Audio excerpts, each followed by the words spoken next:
যে এরকম অবৈধ পার্কিং বন্ধ করতে হবে। এই অবৈধ পার্কিং এর মূল হোতা হচ্ছে, আমি এটা বলতে চাচ্ছিলাম না, তারপরে বললাম যে ঘুষ। এই ঘুষ দিয়ে দিয়ে ওরা কাদের ঘুষ দেয় আপনারা বুঝে জানেন। এই ঘুষ দিয়ে দিয়ে এই রোডের মধ্যে ওরা রাখতেছে। এছাড়া ওরা এত সাহস কই পায়? আর সরকার যদি রুলস বানায় আর এইগুলার মালিক যদি অনেক পাওয়ারফুল হয়, তাহলে সরকার কি রুলস বানাইতেছে যে ওদের পাওয়ারের কাছে রুলস কিছুই না?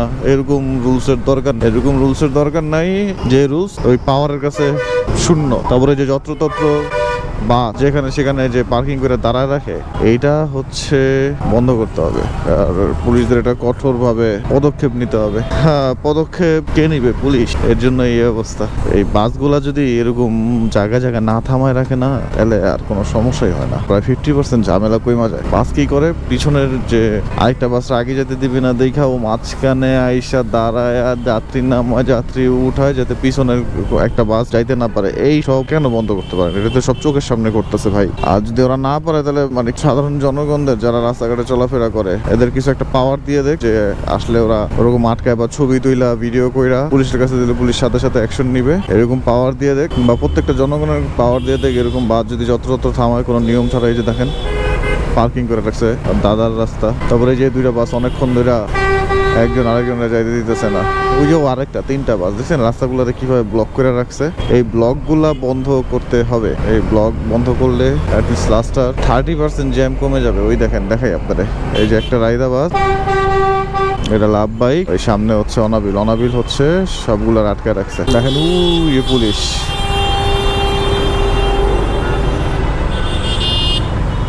ওই যে পুলিশ দাঁড়ায় আছে। পুলিশ দাঁড়ায় ধরবে কি? আরে ভাই, ধরবে বাইকারদের, যেদিক দিয়ে প্রফিট আছে। আর বাসের মালিক সমিতি নাকি থানায় টাকা পাঠায় দেয় এইসব কারণে, আমি জানি না শিওর। এছাড়া না ধরার কারণে আমি খুঁজেই পাই না। এরপর হচ্ছে প্রাইভেট কার। মানে একটা পরিবারে যদি 5 জন সদস্য থাকে, তারা যদি সরকারি অথবা বেসরকারি বড়লোকই হয়ে থাকে, তাহলে প্রত্যেকটা পরিবারে অ্যাটলিস্ট 2টা করে থাকা উচিত। একটা পরিবারের সবার জন্য, আর হচ্ছে একটা ওই মালিকের জন্য 2টা অথবা 1টা করে থাকা উচিত। এতে কি হবে যে প্রাইভেট কারের যে জ্যামটা ওইটা তুলনামূলক কমে যাবে। কিন্তু বাংলাদেশের এত পরিমাণ প্রাইভেট কার থাকার কারণে, ওই যে একটা ছবি দেখছেন কিনা, যে দুই পাশে সেম লেন, একটার মধ্যে প্রাইভেট কার দিয়ে পুরো রোড ভরা, আর একটার মধ্যে 2টা বাস। মানে বুঝাইলো যে ওই এতগুলা প্রাইভেট কারের মধ্যে যতগুলা মানুষ ধরছে, এই 2টা বাসে যতগুলা মানুষ ধরছে। তো জ্যাম কমানোর জন্য ওইটাও একটা জরুরি বিষয়।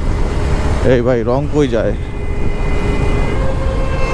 ওইটাও একটা জরুরি বিষয়। তারপরে আরো আছে যে মেট্রো রেলগুলো যে করতেছে, সরকারের কাছে অনেক ধন্যবাদ।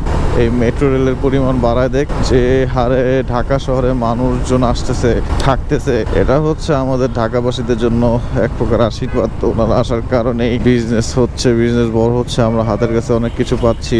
তাদের কারণে অনেক প্রোডাক্ট হচ্ছে, নতুন নতুন বিজনেসের জন্যই মানুষজন ঢাকা শহরে আসে। ও আকিজ গ্রুপ, আকিজ মোটর, এই আকিজই তো মনে হয় যে মজুর মালিক কেন আইডেন্টিফাই করলাম, কারণ মোজোই একমাত্র যে ফিলিস্তিনিকে অতপ্রতভাবে হেল্প করার জন্য চেষ্টা করতেছে। কালকে স্ক্যান করে দেখছিলাম যে প্রায় 12 কোটি টাকার মতো অলরেডি ডোনেট হয়ে গেছে। না হচ্ছে এটা আমি জানি না, কিন্তু অ্যাটলিস্ট এই পদক্ষেপটা কয়জনই বানিয়েছে। এই যে বাবা, তুমি পার্কিং করে আসছিলে, তোমার সময় হয়েছে, তুমি চাইতেছো কে, ঠিক আছে? এখন ওগুলা কিভাবে দিতেছে, এটা বলতেছে না, এটা জানাইতেছে না, কিন্তু ওরা যে পদক্ষেপটা নিছে ভাই, খুবই জোস। আর সবচেয়ে বড় কথা হইলো, আমরা কোকা কোলা 7 আপ বাদ দিয়ে কেন মজা খাবো? কারণ এটা হচ্ছে দেশি পণ্য। আমাদের দেশকে উন্নত করতে হইলে আমরা অবশ্যই দেশি পণ্যের প্রতি ঝুঁকতে হবে। আচ্ছা, যেটা বলতে নিছিলাম, এরপরে হচ্ছে যে অটো রিক্সা গুলো আছে না, অটো রিক্সা আর এই প্যাডেল রিক্সা, এগুলা হচ্ছে যে মেন রোডে উঠা বন্ধ করতে হবে। মাঝখানে বন্ধ করছিল, কিন্তু কেউ মানে নাই। আর পুলিশের একার পক্ষে এটা সম্ভব না যে এত রিক্সাকে বারবার বইলা পিছনে পাঠাও। ওটা তো দেখছি বস, এটা কোনোভাবেই সম্ভব না। কারণ ওরা গরিব মানুষ, ওরা এমন একটা অবস্থায় নামছে, পেটের দায় নিয়ে নামছে, মরমু নালে রিক্সা চালাম। এই অবস্থা হইলে পুলিশ তো হাজার পুলিশ আইনা রাখলেও কোনো লাভ হবে না। কয়দিন লাগবে? 1 দিন, 2 দিন, 3 দিন, 4 দিন, 5 দিন, 1 মাস, 2 মাস, 3 মাস। যদি রিক্সা আলার পিছনে 3 মাস পুলিশ লেগে থাকে, পুলিশ কি আর কিছু করবো না? এই হচ্ছে অবস্থা। ওহো, আরেকটা কথা, যে আমরা যে বলি যত পার্কিং, বলেন তো ভাই, বাংলাদেশে যে প্রাইভেট কার গুলা বা এই যে সিএনজি গুলা বা এই যে প্রাইভেট বাহন গুলা, যেমন আমার বাইক গুলা, যে আমরা কেন রাস্তায় পার্কিং করে রাখি?